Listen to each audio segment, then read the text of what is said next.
Okay, Coach, well, if we could get it started with some general comments on the game from you, and then we'll open it up to questions after that. Well, hats off to Tennessee. I think they got a really good football team. I think Josh is doing a great job. A tremendous atmosphere to play college football game in. Was really impressed with that. I can't say enough about the leaders on this team. You know, after that game against Missouri, to have three guys stand up in the locker room, and I don't know what we won, 40-6 or what. I don't even know what the score was, but they said that it wasn't acceptable the way we approached the game, the way we handled the game, and I knew right then that we were going to be okay this week. Now, I still worried a lot, but those guys said everybody better be in there to lift, everybody better be on time, and it just took over the team, and it permeated through them all week. And I thought Monday, Tuesday, Wednesday, we had really good practices. Tough place to play. You know, I think the way the game started, they start that way on a lot of people, and we talked to our guys about taking their best shot. But we didn't come up here to take shots. We came up here to throw them. And our offense came right back with a huge drive, which I thought was huge for us to start that way. It gives the defense some confidence and let us get our feet underneath us. Kind of did a tremendous job, and proud of the way the guys played. Okay, we'll get it started with Seth Emerson, followed by Mark Weiser. Kirby, the way the defense was tested early with Hooker's running ability and the tempo, are you kind of glad that you all got tested that way as you go into this stretch? Yeah, I mean, I think the better teams you play, the better you get. You know, I mean, every week is a different test, and this was a very distinctly different test. I mean, and teams will see what they did, and they'll replicate some of that. But I'm proud of the way we prepared for it. You know, we got a defensive staff that burnt the midnight oil to prepare for this. This is not an easy prep. And you look at the teams that they've played, they don't have many low scoring totals. And to give up the first drive and then come back and really do a good job the rest of the second half. And remember, guys, they have 4 downs the entire second half. When you have 4 downs, it's different because you're not worried about third down. Third down's second down, and then you got fourth to go for it because you need touchdowns. So, yeah, I'm proud of the way our guys play defensively. Kirby, Nolan Smith, do you have an update on him? And it seemed like you had a lot of guys that were down for a while, came off the field, came back in. Was that a matter of the tempo with those guys mostly? I haven't even talked to Ron. Again, I don't even know. I know one time I went out there and Devontae sprained his knee. He thought one time another guy got hit in the ribs, but I'll check with Ron and see. Hopefully those guys are okay. Let's go to Anthony Dasher, followed by Chip Towers. Coach, I'll just ask about Jalen Carter, too, real quick, since he was on the sideline there in street close. Well, my main question I wanted to ask, just Stetson Bennett, you mentioned the offense, how he was able to come out strong to begin with. Just why was he kind of just really exciting? Seemed like he was really in the zone early on today and helped y'all get where y'all wanted to go. I'm not understanding you, Anthony. You talking about Stetson or Jalen Carter? Yeah, well, Jalen Carter, I mean, why was Jalen Carter on the sideline today? He was sick, and we had about 5 guys sick, and Jalen didn't feel well. We tried to IV him. He had over 100-degree fever, and we had to pull him at half because of his temperature. And Warren Erickson was sick with the flu. Fitz was sick with the flu. We had several guys that were struggling and a little sick and under the weather. But as far as Stetson, you know, I thought his feet were a big difference in this game. His athleticism, the play he made on the touchdown run was special. I mean, I thought it was a decision. He made it. He stuck it. He made some plays with his feet. He made some plays with his arm. He can still play better. He can make good decisions and not try to make every play an elite play. And there's some times he's got to decide to run it, throw it away. But he made some plays with his feet, guys, that really helped convert for our offense. Appreciate it.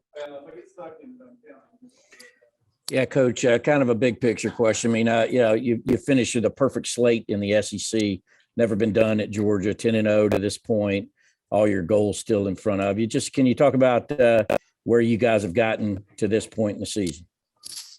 You said it exactly, Chip. You answered it. 10-0, undefeated in the SEC. That's where we've gotten. It makes no guarantee for what's going to happen in the future.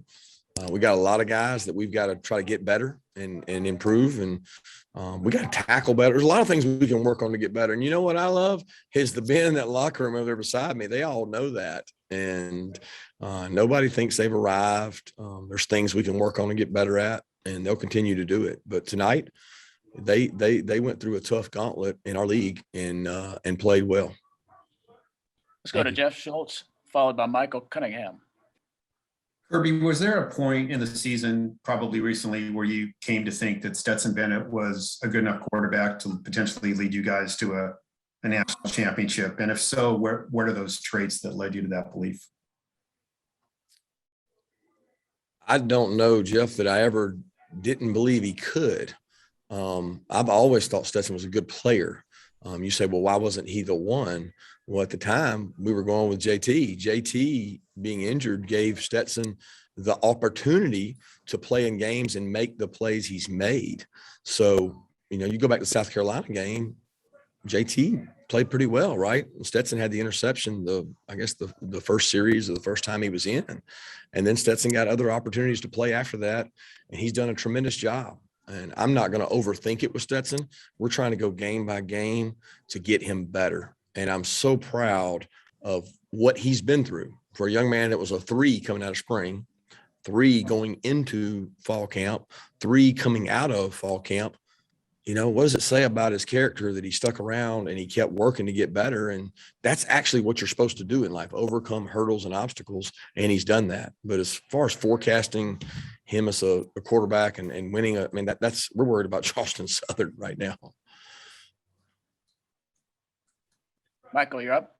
Kirby, Tennessee brought a lot of pressure, it looked like tonight. How do you think Stetson in particular handled that and the offense overall?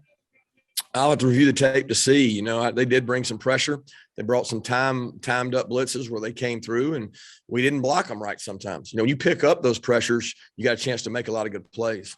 But I think our offensive line did a really nice job in the run game. You got to remember, Stetson's probably been the least sacked guy in the country this year. And that's a credit to Matt Luke. It's a credit to Stetson. It's a credit to Todd Monken for not putting us in those tough situations. That happened tonight more than normal. Okay, let's go to Mike Griffith, followed by Jed May. Yeah, Kirby, you mentioned the South Carolina game, putting Stetson in, rotating him in. Is it just too late in the season to play that style of rotating a guy in and giving him a chance like you did Stetson earlier, just game by game decision? Yeah, we're trying to make a decision which gives us the best chance to win, continuity, receivers. And again, we make that decision each week on what gives us the best chance to win. There's a lot of runs, guys, that are packaged with reads off of it. And when you read, you have to have the ability to pull. And I know you guys were smart enough to watch that tonight. There were times he had to pull the ball and run, and he made them pay for when they chased the running back. And, that's a big part. His legs have played a big part in his success. Yeah, Kirby, I think it was the 4th drive. Y'all looked like y'all moved Chris Smith over to star, put Dan Jackson in at safety. Just sort of what was, I guess, the thinking on that move, and I guess what allowed it to work so well? I think y'all only gave up, that last touchdown after y'all made that switch. Chris is a very versatile player. Dan's been playing well. We felt like during the week we worked that hard to try to get some depth. Bullard's been a little banged up, and we had to move Poole to star. And we repped Chris there during the week, thinking it could help us because Chris has got some good man-to-man ability. We had to play kind of a different style defense this week, and I thought the changes we made really helped us. Let's go to Jake Rowe, followed by Dean Legge. Kirby, I wanted to ask you about AD. It seemed like it came up kind of big there on that drive before the half, a couple of really nice catches. It was almost a little bit of a breakout game for him, or the first time he's had that kind of production since South Carolina. Did you kind of see that coming? Is that kind of been a preparation thing for him, moving forward? AD's a good wideout. AD's a hard worker. AD is a young receiver that is growing up in the midst of a conference play. He's been more productive probably in practice than even in the games. He hasn't always gotten his opportunities in the game, but I'm proud of how he works, and he's getting maturity. I'm certainly glad he got those opportunities in 2-minute drive there to make some plays. He's got to continue to work on his ball security, but he's a talented young man. Hey, Kirby, James went 14 touches, 147 yards, 3 touchdowns. Comments on James, and did you get a chance to talk to Peyton before the game about? I got a chance to talk to Peyton for the game, but it was more about his son. He wants me to recruit his son. So he had me worried because he said he was going to play quarterback today. So I was getting even more nervous. But James, man, you talking about a guy that wills himself to win. I mean, this guy wants to win bad, and he doesn't care what it takes. He'll do anything you ask. He ran out and played on a punt team he hadn't played on in a couple of weeks, and we didn't have enough out there, and he ran out there and did that. I mean, I didn't know he had 14 touches for 147, but I mean, the guy makes plays, and he's getting better as the season progresses. I'm really proud of what James has done for James, but I'm even more proud of what James has done for this team, because when James speaks, he carries a lot of weight with the players. They respect James. Let's go to Catherine Lewis, followed by Palmer Tomes. Hey, Coach, I wanted to ask you specifically about your linebackers' performance today. They led the team in tackles, and Channing Tindall's forced fumble near the end of the game extended Georgia's lead today. So what were your thoughts on them? Linebackers are really good players, even better leaders, and well coached. Those three guys have played a lot of football around here, and we're certainly going to miss them when they're gone. But they are really good football players, and they practice as hard as anybody on the team. And Kobe, Channing, and Quay have no egos. It's just another microcosm of the entire team. When you watch that unit, that they don't get upset over who starts, they don't get upset over who makes plays. They make a lot of calls, and they lead our defense. Yeah, Kirby, we wanted to ask specifically about Channing, 3 sacks on the day. What can you say about his performance that you haven't said already?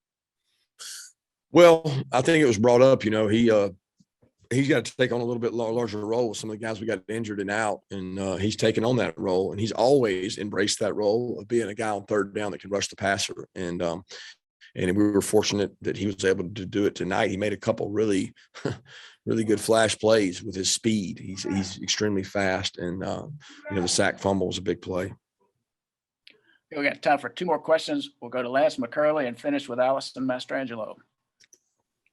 Hey, Coach, can you kind of talk about your secondary? I think when Dan Jackson went in at safety and Chris Smith went in at star, you guys only gave up 1 touchdown after kind of giving those plays. And then talk about just the kind of secondary as a whole, because they kind of shut down Tennessee in the back half of the game.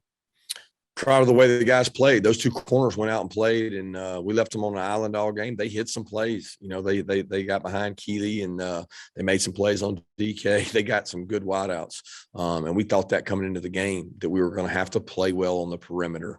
They're tough to defend. Look, Tennessee's going to be a good team because of the way they play.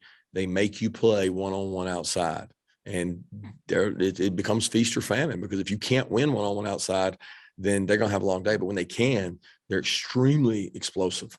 So those 2 corners, I thought, did a great job. The other 4 guys that played, Bruni, Lewis, Chris, and Dan, all did a nice job rotating through there. I just wanted to follow up on Stetson Bennett's running ability, using his legs. He said his dad always has tried to make him run a little bit more. Is that something you've seen in practice and work with him on in practice? And just how much does that make him more of an advantage for you as having him as a Well, I don't try to make him run more, because I don't think that, you got to protect the quarterback too. And he's not a guy of stature that needs to take a lot of shots. We have to be smart with the carries he gets, and he has to be smart about sliding and getting down, because these guys he's going against are big physical guys. But there are things he can work on in terms of the pocket. He's got really good patience in the pocket, but when it's not there, he's got to make a decision to go hit it vertical, not try to escape outside, especially when he's got the protection that our guys have been able to have. But really proud of his feet have made it a new weapon, a new dynamic that our offense needs. All right, Coach, thanks for your time tonight. I appreciate it. Thank you.